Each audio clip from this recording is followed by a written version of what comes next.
Kani gadega Pati CCTV, bat pidang pej yaki kubor baman kasni. Haka khandai tarik menta unai luar, ka office trekam jong ka magazine Northeast Crimes, but online news, kalapun ko buram yaki kato kat nengot ki pulet penyahat kali, ki bahak ni kanong bak Shillong.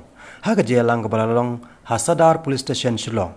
Haka ni kasngi USP ka East Castles District, u Davis and Marak ulalong Kongsan, ringkat ka jingdan lang ki wede ki he pulen. Haka ni kasngi lasam kusnam ningkong, yaki sangut ki SP, daw Vikash Gupta, ubalong Ward Commissioner jong ka Cantonment Jalupara.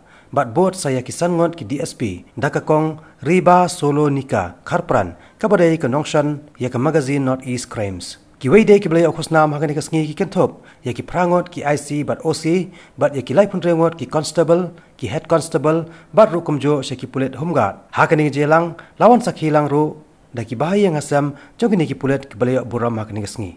Today, we are gathered here to acknowledge, to appreciate, and to thank our brothers and sisters in uniform.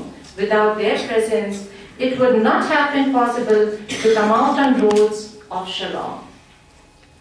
I personally feel there is a gap between the citizens and the police personnel, which need to be fulfilled with the initiative taken by the department and the citizens hand in hand.